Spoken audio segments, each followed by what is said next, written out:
قد افلح المؤمنون الذين هم في صلاتهم خاشعون والذين هم عن اللغو معرضون والذين هم للزكاة فاعلون والذين هم لفروجهم حافظون إلا على أزواجهم أو ما ملكت أيمانهم فإنهم غير ملومين فمن ابتغى وراء ذلك فأولئك هم العادون والذين هم لأماناتهم وعهدهم راعون والذين هم على صلاتهم يحافظون أولئك هم الوارثون الذين يرثون الفردوس هم فيها خالدون۔ سورہ مومنون آیت 1 تا 11۔ ترجمہ پڑھتے ہیں۔ قد افلح المؤمنون، یقیناً وہ ایمان والے کامیاب ہو گئے۔ کون ایمان والے؟ الذین هم فی صلاتهم خاشعون، جو اپنی نماز میں خشوع اختیار کرنے والے ہیں۔ والذین هم عن اللغو معرضون، جو لغو چیزوں سے کنارہ کشی کرنے والے ہیں۔ والذین هم للزکاة فاعلون، جو زکوٰۃ ادا کرنے والے ہیں۔ والذین هم لفروجهم حافظون، جو اپنی شرمگاہوں کی اور سب سے حفاظت کرنے والے ہیں۔ الا علی ازواجہم او ما ملکت ایمانہم، سوائے اپنی بیویوں اور ان کنیزوں سے جو ان کی ملکیت میں آ چکی ہیں۔ فإنہم غیر ملومین، کیونکہ ایسے لوگ قابل ملامت نہیں ہیں۔ فمن ابتغى وراء ذلك فأولئك هم العادون، جو اس کے علاوہ کوئی اور طریقہ اختیار کرنا چاہے تو ایسے لوگ حد سے گزرنے والے ہیں۔ والذین هم لأماناتهم وعہدهم راعون، اور وہ لوگ جو اپنی امانتوں اور اپنے عہد و پیمان کا پاس رکھنے والے ہیں۔ والذین هم علی صلواتهم یحافظون، اور جو اپنی نمازوں کی پوری نگرانی رکھتے ہیں۔ اولئک هم الوارثون الذین یرثون الفردوس هم فیہا خالدون، یہی وہ لوگ ہیں جنہیں جنت الفردوس کی میراث ملے گی، جہاں یہ ہمیشہ ہمیشہ رہیں گے۔ اب اس کا تھوڑا سا مطلب بیان کرتے ہیں ہم۔ ان آیات مبارکہ کے اندر اللہ رب العزت نے کامل مومن کی 7 صفات کو بیان کیا ہے کہ جس انسان کے اندر یہ صفتیں ہوں گی، یہ 7 صفتیں ہیں، جس انسان کے اندر یہ صفتیں پائی جائیں گی وہ کامل مومن ہوگا، اور جس کے اندر یہ 7 صفتیں ہوں گی، جب وہ کامل مومن ہوگا تو اس کے لیے پھر جنت الفردوس کا اللہ رب العزت نے وعدہ بھی فرما دیا۔ اولئک هم الوارثون، یہی وارث ہیں، الذین یرثون الفردوس، جو جنت الفردوس کے وارث بنیں گے۔ یعنی جس انسان کے اندر یہ 7 صفتیں پائی جائیں گی وہ کامل مکمل مومن ہوگا، اور جو کامل مکمل مومن ہوگا اس کے لیے جنت الفردوس کا اللہ رب العزت نے وعدہ کر رکھا ہے۔ 7 صفتوں میں سے پہلی صفت الذین ہم فی صلاتہم خاشعون، وہ جو اپنی نمازوں میں خشوع اختیار کرنے والے ہیں، خشوع کے ساتھ نمازوں کو قائم کرنے والے ہیں۔ سب سے پہلی صفت نماز۔ یہ نہیں بیان کیا یہاں پر کہ جو نماز قائم کرنے والے ہیں یا نماز پڑھنے والے، بلکہ یہ فرمایا کہ جو نمازوں کے اندر خشوع کرنے والے ہیں، یعنی مومن جو ہے وہ کبھی نماز چھوڑ ہی نہیں سکتا ہے۔ مومن کے بارے میں یہ تصور کرنا، یہ خیال کرنا کہ وہ کبھی نماز چھوڑ دے، ایسا ہو ہی نہیں سکتا۔ مومن کی صفت ہے کہ وہ نماز قائم کرتا ہے، نماز کو پڑھتا ہے پابندی کے ساتھ، کبھی چھوڑ نہیں سکتا۔ لیکن بڑے افسوس کی بات کہ ہم سب سے زیادہ اگر آج کوتاہی کر رہے ہیں تو وہ نماز کے بارے میں کر رہے ہیں، حالانکہ دین کی 5 ستون ہیں، ان میں سے ایمان کے بعد سب سے پہلا جو ستون بیان کیا وہ ہے اقام الصلاۃ، نماز کا قائم کرنا۔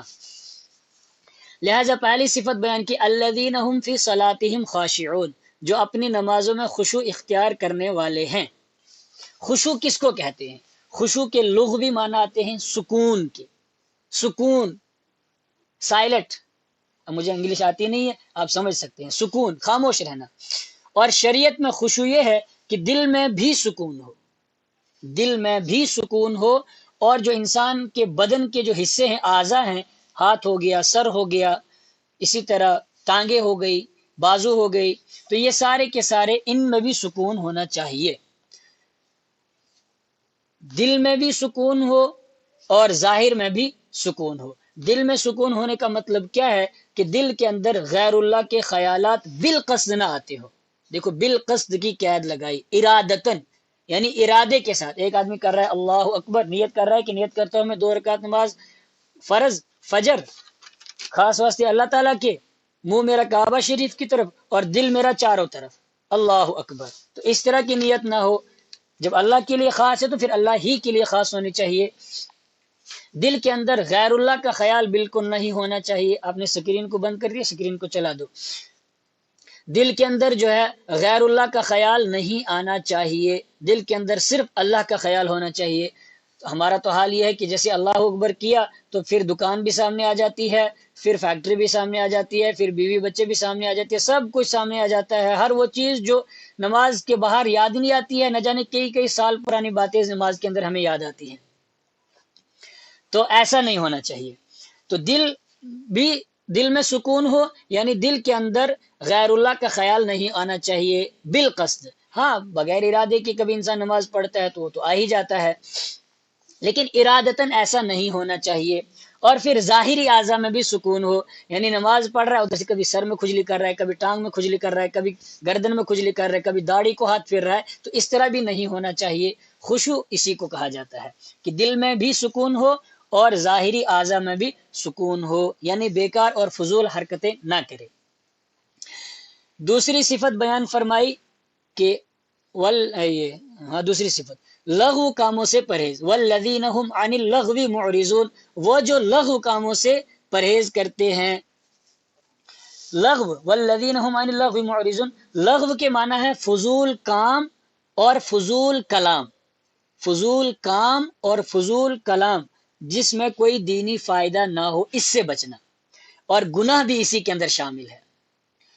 جو فضول کام ہے نا، تو لغو کا اعلیٰ درجہ گناہ ہے، گناہ اور معصیت، تو انسان کو گناہ اور معصیت سے بچنا چاہیے۔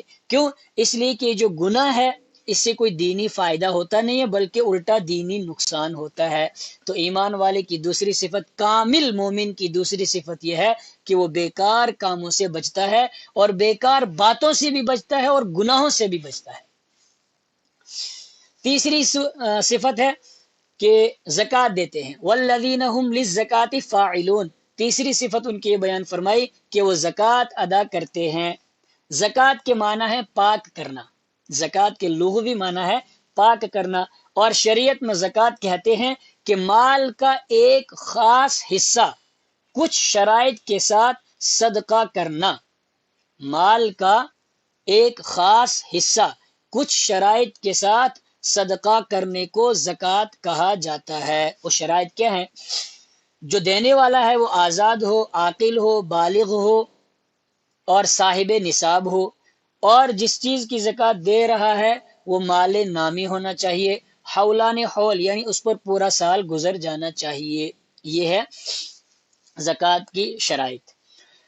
چوتھی صفت بیان کی، والذین هم لفروجہم حافظون، یعنی حرام کاموں سے شرمگاہوں کی حفاظت کرتے ہیں، حرام کاموں سے اپنی شرمگاہوں کی حفاظت کرتے ہیں، یعنی جو اللہ نے ان کے لیے حلال کیا ہے اس سے تو وہ فائدہ اٹھاتے ہیں، لیکن جس چیز کو اللہ نے ان کے لیے حرام کیا ہے تو اس سے دور رہتے ہیں، اس سے اپنے آپ کو بچا کر کے رکھتے ہیں۔ یہ مطلب ہے والذین هم لفروجہم حافظون، کہ جو چیز اللہ نے حلال کی ہے اس سے فائدہ اٹھاتے ہیں، اور جس چیز کو اللہ نے حرام کیا ہے جو حلال نہیں ہے اس سے اپنے آپ کو بچاتے۔ الا علی ازواجہم او ما ملکت ایمانہم، میں یہ بتایا کہ ان کے لیے حلال کیا ہے، ان کے اہلیہ، اور آج کے وقت میں تو نہیں ہے لیکن پرانے زمانے میں باندیاں ہوا کرتی تھی، امیر جس انسان کو باندی دے دیتا تھا، لشکر کا امیر، تو وہ گویا کہ اس کے عقد میں آ جاتی تھی۔ فَمَنِ ابْتَغَىٰ وَرَاءَ ذَلِكَ فَأُولَٰئِكَ هُمُ الْعَادُونَ، تو جو اس کے علاوہ تلاش کرے تو وہ حد سے گزرنے والا ہے۔ اس کے علاوہ مطلب جو انسان اللہ نے جو حلال کی ہے اس کو چھوڑ کر کے حرام کاری کی طرف جاتا ہے، زنا کاری کی طرف، بدکاری کی طرف جاتا ہے، فَأُولَٰئِکَ هُمُ الْعَادُونَ، وہی حد سے گزرنے والے ہیں۔ اللہ رب العزت پورے نوجوانوں کی حفاظت فرمائے۔ وَالَّذِينَ هُمْ لِأَمَانَاتِهِمْ وَعَهْدِهِمْ رَاعُونَ، پانچویں اور چھٹی صفت۔ پانچویں صفت ہے کہ امانتوں کا لحاظ کرتے ہیں، یعنی ان کے پاس جب کوئی امانت رکھی جاتی ہے تو پھر وہ اس کی حفاظت کرتے ہیں، اس کے اندر خیانت نہیں کرتے ہیں۔ وَعَهْدِهِمْ، اور جو اگر کسی کے ساتھ وہ ایمان والا عہد کرتا ہے، کوئی وعدہ کرتا ہے، تو پھر اس عہد کو توڑتا نہیں ہے، اس کو پورا کرتا ہے۔ یہ دو صفتیں ہوگی، پانچویں اور چھٹی صفت۔ اور ساتویں صفت نماز پر محافظت۔ والذین هم علی صلواتہم یحافظون، وہ جو اپنی نمازوں پر کیا کرتے ہیں؟ اپنی نمازوں کی پوری نگرانی کرتے ہیں۔ نماز کی نگرانی کرنے کا کیا مطلب ہے؟ یعنی نمازوں کو اپنے مستحب اوقات میں ادا کرتے ہیں اور آداب کی رعایت کرتے ہوئے نماز کو کیا کرتے ہیں؟ ادا کرتے ہیں۔ یہ تھی 7 صفتیں۔ اور اخیر میں فرمایا کہ اولئک هم الوارثون الذین یرثون الفردوس، اولئک هم الوارثون، یہی وارث ہیں، الذین یرثون الفردوس، جو فردوس، جنت الفردوس کے وارث ہوں گے۔ یہ کیوں فرمایا کہ یہ وارث ہے، جنت الفردوس کے وارث ہوں گے؟ میں بتاتا ہوں آپ کو۔ دیکھو، جس طرح مرنے والے کا جو مال ہوتا ہے، جب انسان مر جاتا ہے تو مرنے والے کا جو مال ہوتا ہے وہ کس کو ملتا ہے؟ وہ ورثہ کو ملتا ہے۔ اور مرنے والے کے مال کا وارث کو ملنا یہ لازمی ہوتا ہے، ضروری ہوتا ہے اس تک پہنچانا۔ تو جس طرح مرنے والے کے مال کا وارث تک پہنچنا اور پہنچانا لازم ہوتا ہے، اللہ تعالیٰ فرما رہے ہیں اسی طرح جس انسان کے اندر یہ 7 صفتیں پائی جائیں گی اس کا جنت کے اندر داخلہ یقینی ہے۔ جس طرح مرنے والے کے مال کا وارث تک پہنچنا لازمی ہوتا ہے، اسی طرح اللہ تعالیٰ فرما رہے ہیں جس انسان کے اندر یہ 7 صفتیں پائی جائیں گی اس کا داخلہ جنت کے اندر یقینی ہے۔